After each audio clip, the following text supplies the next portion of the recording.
ನಮಸ್ಕಾರ ಕ್ವಿಕ್ 25 ಗೆ ಸ್ವಾಗತ. ನಾನು ಪ್ರತಿಮಾ ಭಟ್. ಮನೆ ಕ್ಷಣದ 25 ಸುದ್ದಿಗಳನ್ನು ಕ್ವಿಕ್ ಆಗಿ ನೋಡೋಣ. ಅಧಿವೇಶನದಲ್ಲಿಂದು ರಾಜ್ಯಪಾಲರ ಭಾಷಣದಲ್ಲಿ ಅಭಿವೃದ್ಧಿ ಶೂನ್ಯ ವಿಚಾರವನ್ನ ವಿಕಾಸ ಎಂಬಂತೆ ಹೇಳಿಸಿದ್ದಾರೆ. ಕಾಂಗ್ರೆಸ್ನವರ ಜೇಬು ತುಂಬಿದೆ, ಕಾಂಗ್ರೆಸ್ ಶಾಸಕರ ವಿಕಾಸವಾಗಿದೆ ಅಂತ ವಿಪಕ್ಷ ನಾಯಕ ಆರ್ ಅಶೋಕ್ ಕಿಡಿಕಾರಿದ್ದಾರೆ.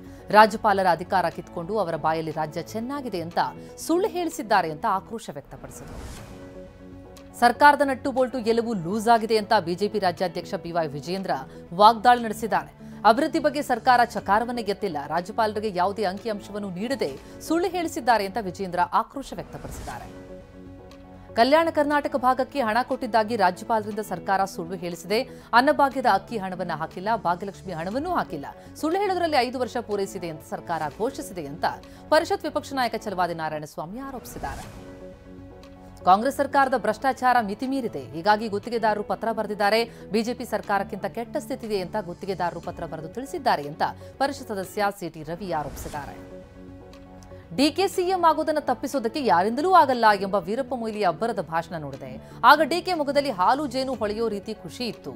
ಇದು ಮುಖ್ಯಮಂತ್ರಿ ಸಿದ್ದರಾಮಯ್ಯ ಕೊನೆ ಬಜೆಟ್ ಆಗಬಹುದು, ಹೆಚ್ಚು ಸಾಲ ಮಾಡಿ ಡಿಕೆಶಿಗೆ ಬಿಟ್ಟು ಹೋಗಬಹುದು ಅಂತ ವಿಪಕ್ಷ ನಾಯಕ ಆರ್ ಅಶೋಕ್ ವ್ಯಂಗ್ಯವಾಡಿದ್ದಾರೆ. ಡಿಕೆ ಮುಂದಿನ ಸಿಎಂ ಎಂಬ ಮಾಜಿ ಸಿಎಂ ವೀರಪ್ಪ ಮೊಯ್ಲಿ ಹೇಳಿಕೆ ಬಗ್ಗೆ ಪರಿಷತ್ ವಿಪಕ್ಷ ನಾಯಕ ಛಲವಾದಿ ನಾರಾಯಣಸ್ವಾಮಿ ವ್ಯಂಗ್ಯವಾಡಿದ್ದಾರೆ. ದಿವಂಗತ ಎಸ್ ಬಂಗಾರಪ್ಪನವರು ವೀರಪ್ಪ ಮೊಯ್ಲಿ ಶುದ್ಧ ಸುಳ್ಳ ಅಂತ ಹೇಳ್ತಿದ್ರು, ಮೊಯ್ಲಿ ಹೇಳಿದ ಬಳಿಕ ಅದು ಸುಳ್ಳಾಗಲಿದೆ ಎಂದಿದ್ದಾರೆ. ಹಳೆ ಡಿಕೆ ಶಿವಕುಮಾರ್ ಹೊಸ ಡಿಕೆ ಶಿವಕುಮಾರ್ ಆಗಿ ಬದಲಾಗ್ತಿದ್ದಾರೆ. ಡಿಕೆಶಿ ಅಸ್ತಿತ್ವ ಉಳಿಸಿಕೊಳ್ಳೋದಕ್ಕೆ ಎಲ್ಲೆಲ್ಲಿ ಹೋಗ್ತಾರೆ ಅದು ಅವರಿಗೆ ಬಿಟ್ಟಿದ್ದು, ಬಿಜೆಪಿಗೆ ಬರುವಂತೆ ನಾವೇನು ಆಹ್ವಾನ ಕೊಟ್ಟಿಲ್ಲ ಅಂತ ಸುನಿಲ್ ಕುಮಾರ್ ಹೇಳಿದ್ದಾರೆ. ರಾಜ್ಯಪಾಲರ ಭಾಷಣ ಕುರಿತಂತೆಯೇ ಬಿಜೆಪಿ ಆಕ್ರೋಶದ ಬಗ್ಗೆ ಸಚಿವ ಈಶ್ವರ್ ಖಂಡ್ರೆ ಕಿಡಿಕಾರಿದ್ದು, ಬಿಜೆಪಿಯವರ ಬಳಿ ಹೇಳೋಕೇನಿಲ್ಲ, ಬಿಜೆಪಿ ಎಲ್ಲಾ ಕ್ಷೇತ್ರದಲ್ಲಿ ವಿಫಲವಾಗಿದೆ, ಹೀಗಾಗಿ ಭ್ರಮೆಯಿಂದಾಗಿ ನಿರಸಗೊಂಡಿದ್ದಾರೆ, ಅಸೂಯೆಗೊಂಡಿದ್ದಾರೆ ಅಂತ ವಾಗ್ದಾಳಿ ನಡೆಸಿದರು. ಕಲಾವಿದರ ನಟ್ಟು ಬೋಲ್ಟು ಟೈಟ್ ಮಾಡೋದು ಗೊತ್ತಿದೆ ಎಂದಿದ್ದ ಡಿಕೆಶಿಗೆ ಸಿಟಿ ರವಿ ತಿರುಗೇಟ್ ಕೊಟ್ಟಿದ್ದಾರೆ. ಮೊದಲು ಪಕ್ಷದಲ್ಲಿ ನಟ್ಟು ಬೋಲ್ಟು ಟೈಟ್ ಮಾಡಲಿ, ಡಿಕೆಶಿ ಕಲಾವಿದರಿಗೆ ಅಪಮಾನ ಮಾಡಿದ್ದಾರೆ, ಹೀಗಾಗಿ ಡಿಸಿಎಂ ಡಿಕೆ ಶಿವಕುಮಾರ್ ಕ್ಷಮೆ ಕೇಳಬೇಕು ಅಂತ ಆಗ್ರಹಿಸಿದ್ದಾರೆ.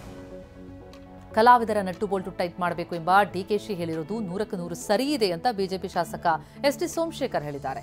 ಕೆಲ ಕಲಾವಿದರಿಗಂತೂ ಬಹಳ ದಿಮಾಕ್ ಹೆಚ್ಚಾಗಿದೆ, ಅಂತವರಿಗೆ ಸರ್ಕಾರ ನಟ್ಟು ಬೋಲ್ಟ್ ಟೈಟ್ ಮಾಡಲೇಬೇಕು ಎಂದಿದ್ದಾರೆ.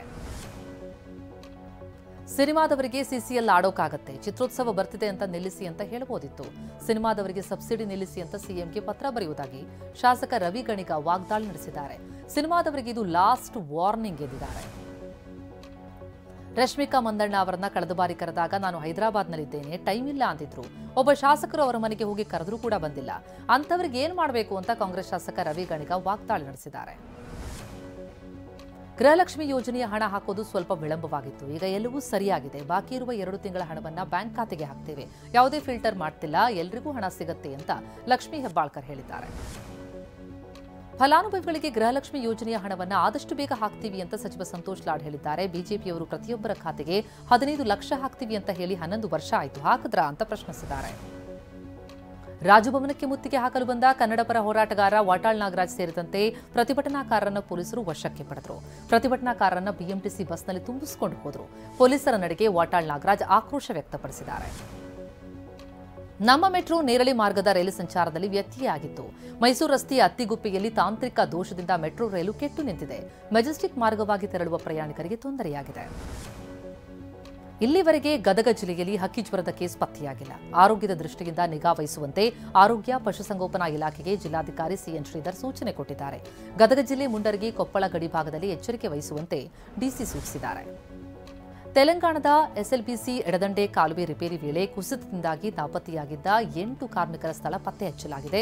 ರಡಾರ್ ಮೂಲಕ ಕಾರ್ಮಿಕರಿರುವ ಸ್ಥಳ ಗೋಚರಿಸಿದ್ದು, ಟನಲ್ ಬೋರಿಂಗ್ ಮಷಿನ್ ಅಡಿ ಸಿಲುಕಿರುವ ಸಾಧ್ಯತೆ ಇದೆ.